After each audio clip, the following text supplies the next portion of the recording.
Ambassador Eileen Mendiola, Philippine Ambassador to Israel. Ambassador Mendiola, ma'am, magandang umaga mula sa Pilipinas.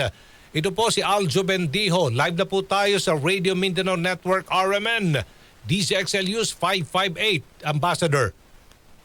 Good morning, Aljo from Israel. Kumusta na ho ang ating mga kababayan ho dyan? Matapos po itong nangyaring sigalot, pambobomba ng Israel, ng Iran sa Israel. So we just finished another night na meron mga missile attacks dito sa Israel, no. Pero since June 13 hanggang ngayon, ang apektado na Pilipino dahil sa mga missile strikes is 35, no. 35. 27 35. 27 dito sa 35 na to. Kinailangan i-relocate po dahil nasira na po yung mga tirahan nila. Yung relocation po, this is in coordination with the Israeli government.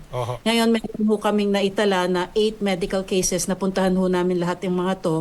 Doon sa 8 medical cases, lumabas na discharge na po yung 6, no? 2 lang po ang natitira na yung isa moderately critical, ang isa po talagang binabantayan namin kasi critical po siya. Itong gabi na to is very critical para sa kanya. So yun ho ang talagang binabantayan namin. Sana ho hindi ho adversely may mangyari sa kanya. Pero meron ho tayong isang critical case. Okay. Sa 3527 ang kinakailangang i-relocate 8 medical cases. 2 ho ba critical? Isa lang? Ang sabi niyo? Isang critical, isang moderately critical. Opo. Yung isa ho kasi ang assessment namin, kausap namin yung mga doktor. At actually meron sa isa sa mga staff ho dito sa embassy, isa hong officer dito sa embassy, a nurse. No, so meron hong diretsong conversation dun sa mga doktor.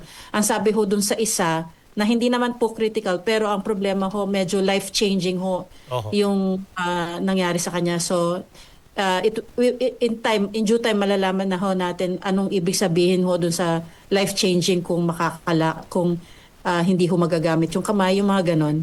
Nako. Ito pong 35 mga kababayan ho natin, saan ho sila nakadestino ho po dyan?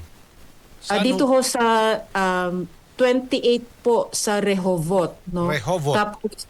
Tapos meron hong 2 sa Jerusalem, meron hong 2 sa Batyam, meron hong 2 sa Ramat Gan. Maliban po sa Jerusalem, yung 3 nabanggit ko na lugar, malapit po dito sa Greater Tel Aviv area po naman sila nakatira. Opo. So, hindi po namin na-dispatch yung ating mga rapid response team po ng embassy. Nag-deploy po tayo ng mga tao to go and look for them. Doon po sa Jerusalem, actually, hindi po siya because of missile attack. Premature ho na nanganak yung kababayan natin. Pero okay naman po yung mother and child. Sa mga oras na ito, Ambassador, kumusta na ho Israel? May mga maririnig ba tayong mga pagsabog? Or wala na ho bang mga tao sa kalsada? Kumusta na ho ngayon? Sa mga oras na ito, anong oras na ho dyan? Ambassador. Actually, yung oras ngayon is 3:49 a.m. Madaling araw po dito. Madaling araw, opo. So, tahimik po ngayon. Pero just after midnight ho, nag-advise po yung Homefront Command. Ito po yung parang command center po ng Israel at sila po yung nagbibigay ng abiso kung kailangan mag-take shelter, yung mga ganun. Yan ho yung sinusunod namin. So, nag-advise po sila just after midnight na kailangan mag-ready kami to stay close to a shelter. No, so pagka ganun ho, ang very important po yung Homefront Command, yung mga advice nila. So pagka sinabi ho stay near a shelter, you have to stay near a shelter, no? Pag sabi pumasok kayo sa shelter, kailangan pong sundan kasi it's for our own safety. Opo. Ano po ang plano ho ng pamahalaan ng Pilipinas ng Ibada? Meron na ho bang repatriation program para ho sa mga nais umuwi muna ng Pilipinas? Ano po status? Okay. Simula naman noong October 7, 2023, nagkaroon tayo ng voluntary repatriation, no, Aljo. At from that time hanggang just before itong nangyari, itong Iran, nakapag-pauwi na tayo ng 1,333. Ngayon, simula June 13 hanggang ngayon, hanggang kagabi, 24 yung may interest na uuwi. no? Pero out of the 24, 13 lang po yung kumpirmadong gustong-gusto na talagang umuwi. Ngayon, itong 13 na to, kailangan ho naming asikasuhin. Ang problema ho na kinakaharap natin ay sarado po yung airspace ng Israel. So wala pong eroplanong pumapasok o lumalabas. Ang pwede lang ho namin iplano na movement po ay through either Jordan or through Cairo po. So ito po kailangan planuhin, kailangan namin ensure yung oras po, yung time na itatakbo po namin yung mga sasakyan, dapat po safe time, di ba? Dapat wala ho rin nangyayari. Yung makikita namin yung it would be to our assessment, pwede hong itakbo yung mga sasakyan. Balikan ko lang yung i-relocate dapat natin mga kababayan ho, ma'am. Saan po sila i-relocate yung 27 individuals?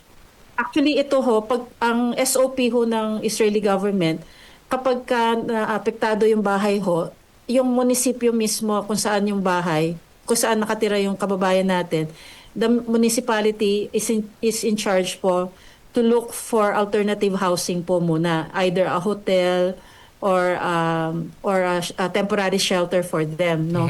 So ito naman ang ginagawa namin, we sa embassy po, we make sure we talk to the social worker case officer po na italaga po ng munisipyo to make sure nakasama yung Pilipino doon sa plano nila, hindi lang po Israeli yung pinaplano nila. So ngayon po yung minomonitor namin, yung iba check-in po nila sa mga hotel, no? Ngayon doon sa mga ibang kababayan naman natin na biglang sa isang area, lalo na malapit po doon sa DMW temporary shelter po natin dito sa Tel Aviv. Pinubuksan po namin yon para dun sa mga kailangan mag-shelter. Kung nagkataon nasa area po nila, nandoon pa sila sa general area nung shelter. Opo, okay. Ilan hong mga kababayan po natin nandyan sa Israel, Ambassador? 30,000. More than 30,000 po. 30,000? Opo, okay. Alright, so ito pinakahuling balita na tanggap namin dito, 4 yung sugatan. Pero yung nakuha natin sa inyo, 8 medical cases. Tama ho ba? 8. I-clarify ko, Opo, no? go ahead yung po. Yung 8 medical cases, kasama na yung nanganak. So basically, 6 yung nasugatan, no? Doon sa 6 na nasugatan, yung isa very critical, yung isa moderately critical.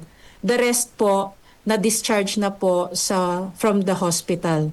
Ano ho yung, when you say very critical, ano nangyari sa kanya, ma'am? Baka pwedeng Sige, opo, okay. nadaganan po. We just want to keep it muna. Okay. No, we just want this night to pass over to see kung ano yung sitwasyon niya. Suffice to say nadaganan po siya, no. So nung natamaan yung tirahan niya eh. Okay. Ito yung nangyari sa may saan ho ito nangyari? Sa may Rehovot po ito. Rehovot, isang syudad around 20 kilometrong layo mula sa Tel Aviv. Gusto kong i-emphasize po, no, yung mga natamaan po ng mga buildings dito sa Israel, ang nakikita po namin, based din sa mismong sitwasyon po ng mga kababayan natin, these are residential houses po. Okay. Residential areas po ito, no. So ang natamaan po ng missile ng Iran ay mga residential complexes po. Okay.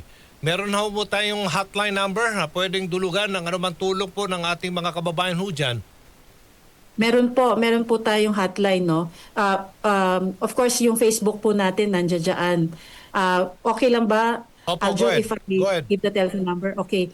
Meron po tayong 24/7 hotline emergency number. Ito po ay +972 54 466 1188. At meron po naman tayong isang assistance to nationals na number, +972 50-911-4017. Ngayon, kung hindi po ninyo nakuha yung telephone number na yun sa mga tagapakinig po natin, just go po sa yung Facebook page po, PH in Israel. No? Nandoon din ho yung ating hotline. Tapos yung Facebook po natin, nagre-respond po kami dyan. Nandito po, 24/7 po yung team natin. Binabasa po nila lahat ng mga comments ninyo at saka mga messages ninyo para we can respond to them. Of course, fact check po namin lahat ng mga information na natatanggap namin para when we go and do interviews kagaya with you, Aljo, yung data na hawak namin accurate up to this hour po. Mensahe na lang po, Ambassador Mendiola, sa lahat ng mga kababayan po natin dyan, pati na po pamilya nila sa Pilipinas. Go ahead. Maraming salamat, Aljo. No?